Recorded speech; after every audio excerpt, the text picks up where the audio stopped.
Salut les amis, j'espère que vous allez bien et que vous passez une excellente journée. Je me présente, moi c'est Moussa Fall, donc je gère la chaîne Visa Visiteur de A à Z. Donc pour ceux qui me connaissent pas.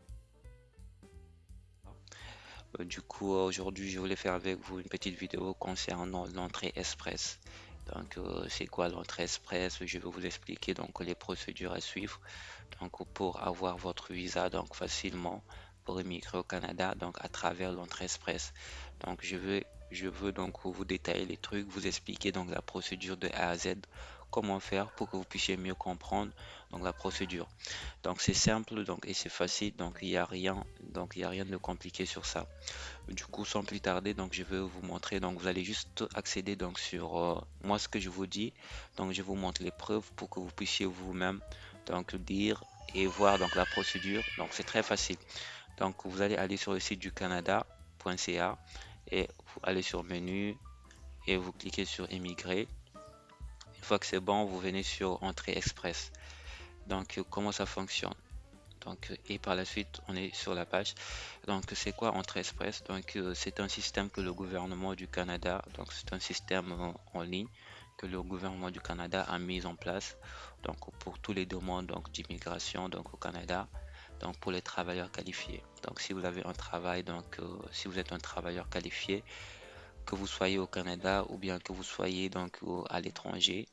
Donc, si vous êtes au Canada et que vous n'avez pas encore donc votre résidence permanente, donc vous devrez passer obligatoirement par Entrée Express ou bien choisir un autre programme.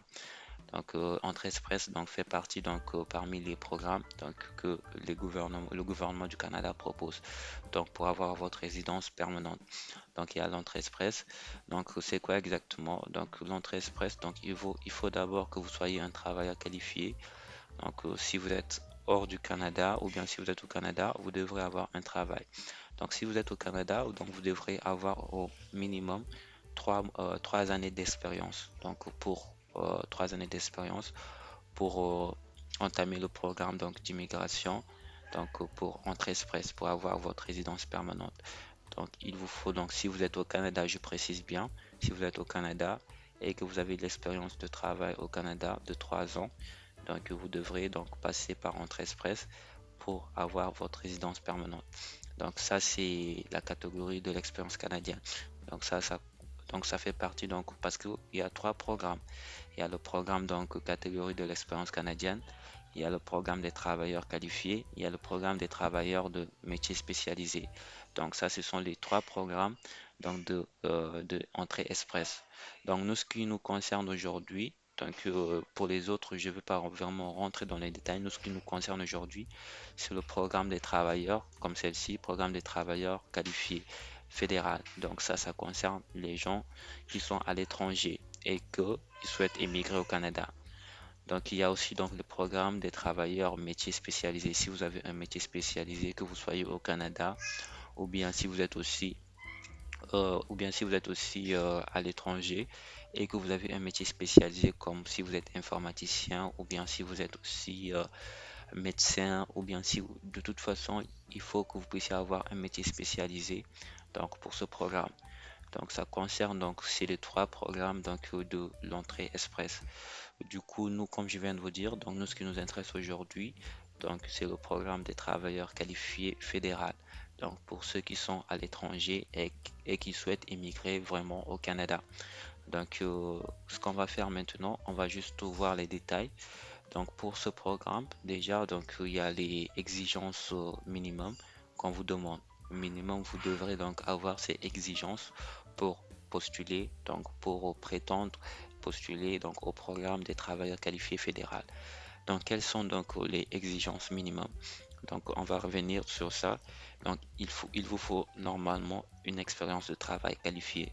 Donc si par exemple, c'est très facile les amis, si vous êtes par exemple à l'étranger, si vous êtes dans votre pays et que vous avez un travail, donc une expérience minimum de 1 an, donc si vous avez une expérience minimum de 1 an et que le travail que vous faites, ça rentre dans le cadre donc de CN, donc ça rentre dans le faire haut, faire zéro, faire 1, faire 2, faire 3. Donc ça rentre sur ça, le CNP.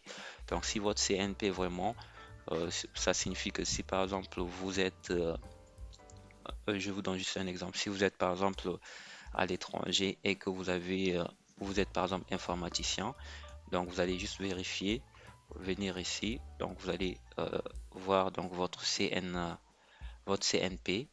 Donc le CNP, donc c'est un code auquel donc on peut dire par exemple c'est l'équivalence donc de votre travail à l'étranger et du Canada. Donc c'est un code que le gouvernement du Canada va reconnaître que votre métier fait partie de leurs exigences. Donc c'est ça. Donc du coup pour les CNP, donc je vais vous montrer par la suite comment vérifier le CNP.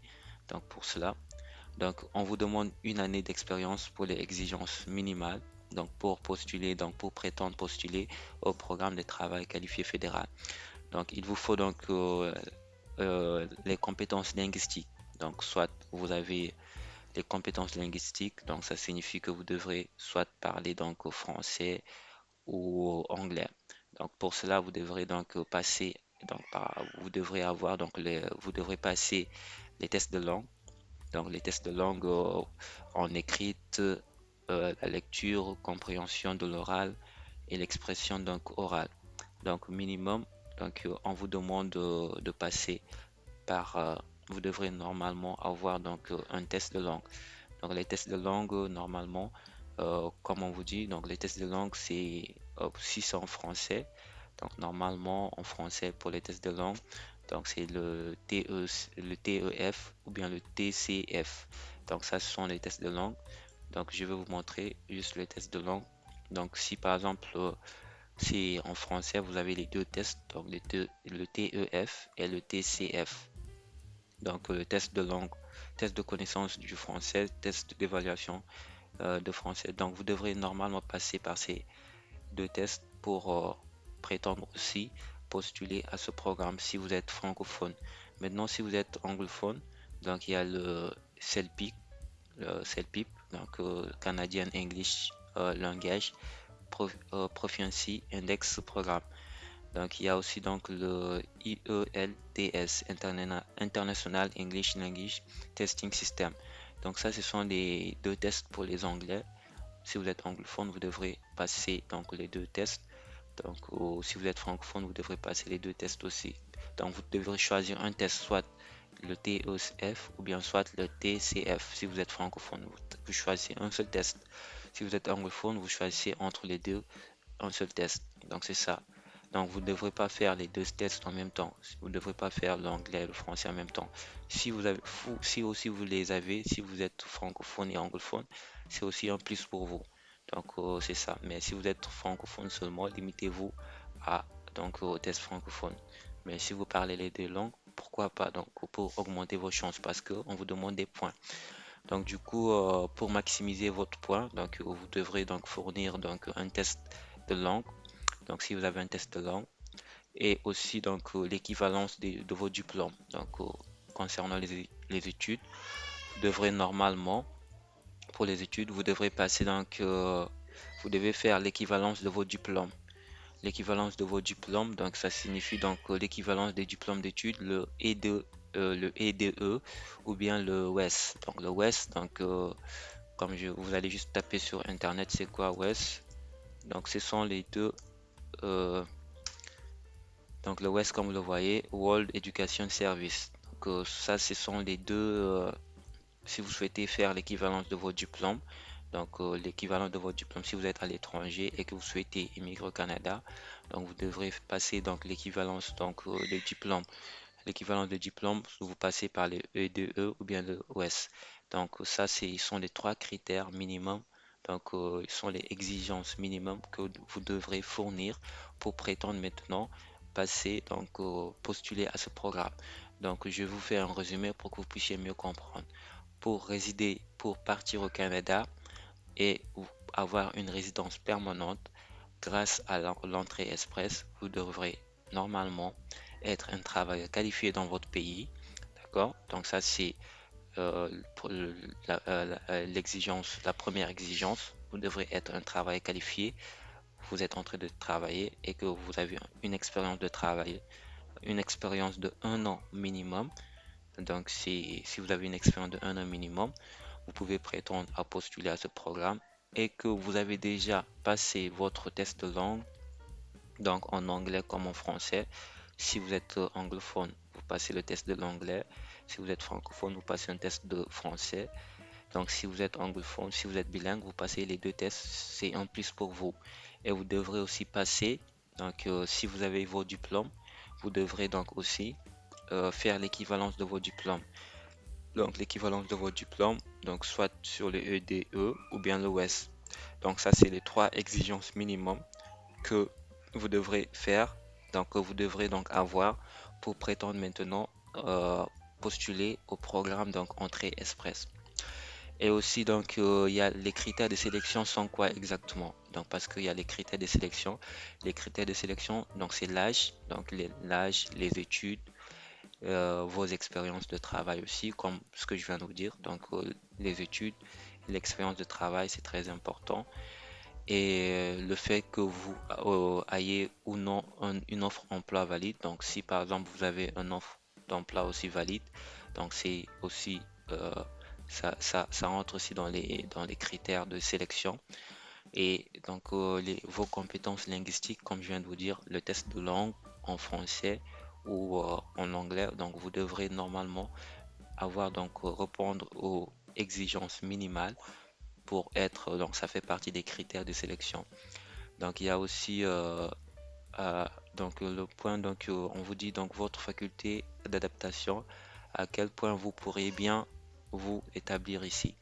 Donc ce qu'on vous demande, il vous demande 60 points, donc on vous demande 60 points minimum. Si vous avez 60 points, normalement vous devrez passer. Une fois que vous passez maintenant, donc ce que vous allez faire, donc si vous avez vos 60 points, donc vous devrez juste passer, donc ça c'est obligatoire. On vous demande juste 60 points pour donc les critères donc de sélection. Donc c'est simple les amis. Donc je répète encore, vous devrez avoir un travail, une expérience de travail de 1 an. Donc vous devrez donc avoir donc les compétences linguistiques comme donc les compétences linguistiques, vous devrez faire un test si vous avez un test de langue, donc un test de langue en français ou anglais ou donc aussi donc pour les études, ça concerne l'équivalent de vos diplômes. Vous devrez avoir donc l'équivalent de vos diplômes. Si vous avez ces trois vraiment critères, si vous répondez vraiment aux trois critères, donc rien ne vous empêche de passer donc de postuler à ce programme pour avoir votre résidence permanente depuis l'Afrique, depuis d'autres pays aussi, donc qui sont hors du Canada, depuis l'étranger. Et aussi donc il y a les preuves de fonds. Donc concernant les preuves de fonds, donc c'est simple. Si par exemple vous souhaitez immigrer au Canada et que donc vous souhaitez passer par vous souhaitez passer par Entrée Express, donc on vous demande donc les preuves de fonds donc pour justifier que vous êtes capable une fois au Canada, donc vous devrez être à mesure de subvenir donc à vos besoins et aux besoins de vos familles. Donc de ce fait, euh, ici, donc si par exemple vous n'avez pas du travail, donc si par exemple vous n'avez pas donc on vous a pas recruté depuis l'étranger, donc si on vous a pas recruté, vous devrez justifier que vous avez donc les preuves de fonds pour immigrer au Canada. Mais par contre, si vous avez une offre d'emploi donc qui est validée par un employeur et que vous êtes à l'étranger, donc, dans ce cas, c'est l'employeur qui va s'occuper donc du tout. Mais si vous n'avez pas une offre d'emploi, donc c'est à vous-même de justifier vos preuves de fonds que vous êtes à mesure de fournir, de subvenir à vos besoins une fois que vous serez au Canada. Donc, il y a aussi, donc, on vous dit, vous ayez le droit de travailler légalement au Canada à l'heure actuelle. Donc, ce sont donc ça, donc les preuves de fonds. Si vous avez une offre d'emploi qui est valide, donc par un employeur et que vous êtes à l'étranger, donc c'est l'employeur qui va s'occuper du tout. Vous n'êtes pas vraiment obligé de fournir assez donc des preuves financières pour justifier cela. Mais si vous n'avez pas une offre d'emploi, vous devrez justifier que vous avez donc vous avez donc les preuves vous avez donc les moyens suffisants pour subvenir à vos besoins et à celles de vos familles. Donc ça, ce sont donc les concernant les preuves de fond, ça fait partie aussi parmi donc les critères de sélection. Et aussi, on vous dit, vous devrez aussi trouver vous devrez trouver comment on appelle là où habiter, avant quoi que ce soit. Donc si par exemple vous répondez donc aux exigences minimales, donc vous devrez aussi trouver un logement, donc pour là où habiter, pour justifier que vous avez trouvé un logement, soit un contrat de bail, ou quoi que ce soit, ou bien si un employeur vous appelle aussi, donc si c'est lui qui va s'occuper de tout, il doit vous fournir donc les papiers, pour prouver que vous avez là où habiter. Donc ça fait partie aussi des critères de sélection. Comme je viens de dire, on va faire un résumé. Donc, il y a les critères il y a l'exigence minimale, il faut avoir une expérience de travail qualifiée, compétences linguistiques, études, et aussi il y a les critères de sélection que je viens de vous lister. Donc, il y a l'épreuve de fond, et aussi vous devrez trouver là où habiter.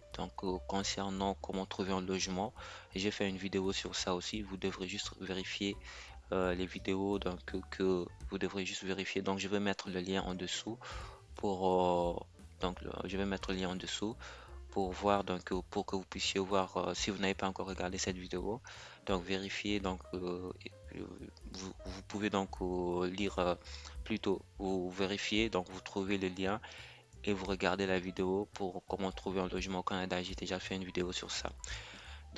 Concernant l'étape à suivre, si vous répondez à toutes ces exigences et que vous avez tout, vous répondez à toutes ces exigences, ce que vous allez faire par la suite, vous allez préparer vos documents, vous préparez tous les documents. Une fois que vous préparez tous les documents, la marche à suivre, c'est de soumettre votre dossier. Donc, vous allez soumettre votre dossier. Une fois que vous soumettrez votre dossier en ligne, je vais vous montrer par la suite la soumission du dossier. Je vais vous montrer comment ça se fait. Donc, vous allez soumettre votre dossier ou vous soumettrez votre profil en ligne. Une fois que c'est fait, vous allez attendre une invitation parce que avant quoi que ce soit, il va falloir que vous puissiez avoir une invitation. En provenance d'une province que vous allez sélectionner aussi.